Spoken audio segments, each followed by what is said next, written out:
right, so we're moving on now to example 4, and the rest of these examples have no common denominator. So you'll notice right here that this is a 2x and this is a 3x. So we've got to find the common denominator that we want to use. Now, a lot of people say, well, you could just multiply them together. The problem is sometimes we get too big of a denominator if that happens. We always want to get what's called the least common, the smallest denominator that you can turn both of these into using multiplication.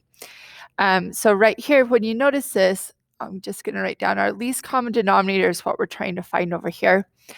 A really big way that we're able to do this is by factoring. Now with our monomials, these we really don't factor them, but just remember this is 2 times x and 3 times x. So they both of these denominators here have a common factor. X is a factor of both of these.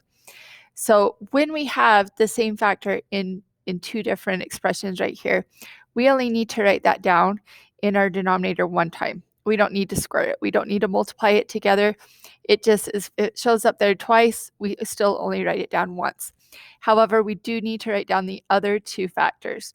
They're called unique factors. So we need to also times it by 2, and we need to times it by 3. So when we multiply all these together, x times 2 is 2x, 2x times 3 is 6x. So that's what our common denominator, our least common denominator is going to be right there, is that 6x. Now what we're trying to do is turn them both into a 6x. So when we look at just the left expression over here, we already have a 2x. In order to turn that 2x into a 6x, we just need to multiply it by 3. But remember, whatever we multiply in the denominator, you're going to multiply that same number in the top. That way, when we're multiplying it, we're really just multiplying it by 3 divided by 3, or 1. Okay, and we can multiply anything by 1. It doesn't change anything. All right, so this goes to, when we multiply fractions, remember, it's just top times top, bottom times bottom.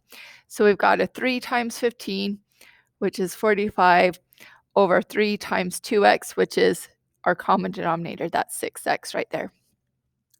All right, now let's do the same thing with the expression on the right over here. This time, when we're looking to see what to multiply, we already have a 3x. So we're trying to figure out, what do we multiply 3x with to get this 6x? Well, it's a 2, okay? Again, we've got to multiply the top by 2 as well. So we're going to either subtract or a negative, however you want to remind it. I'll just write down that subtract right there. But we've got 16 times 2, which is 32. And then our 3x times 2 is 6x, which is already in our denominator right there. That's what we wanted.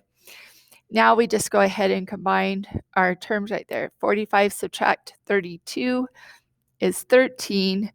That's still over this 6x that didn't change. We look to see if we can simplify this. 13 and 6 don't have any common factors though, so that is just our final answer right there. All right, let's try this next one. Again, we're trying to find our least common denominator. That's kind of the hardest part. The adding and subtracting is not bad. We just need to find a denominator that works in both of these. So again, these were monomials, so we didn't have to factor, but anytime you've got any type of a polynomial in your denominator, factor first. You don't want to have the same factor twice and do it. So we're going to factor a 5 from this denominator over here. That leaves me with the k minus 2. Remember, when we multiply them back, it wants to get us back to this 5k minus 10. All right. So this denominator, we're just going to rewrite as 5 times k minus 2. This one has a k minus 2. So you'll notice that they do have a common factor right here. This k minus 2 shows up in both of them. Again, if you've got a common factor, don't write it down twice.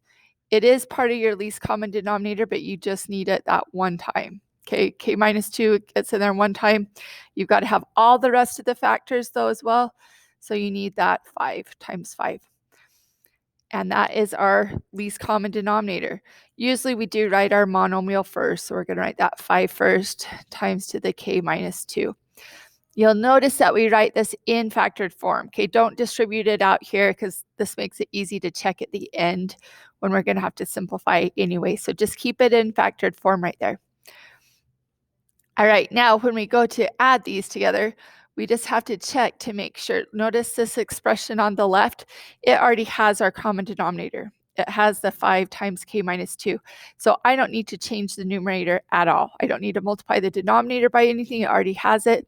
So we're just going to leave that numerator here as k squared plus 16. However, on the left side on the right side over here, the only thing we have in the denominator is our k minus 2. We don't have that 5 times k minus 2, which means I need to multiply by 5 just so that my denominator is my same common denominator right here. And remember, we don't want to change it, so we're really going to multiply by 5 over 5. So we've got our 1 right there. All right, just look at your operation. We have a subtract right there, and then 4 times 5 is 20. And then this is a fine way to write the 5 times k minus 2. Again, you don't need to distribute it. It's just down there. And let's just clean this up a little bit. We've got some like terms here. 16 minus 20 gives us negative 4.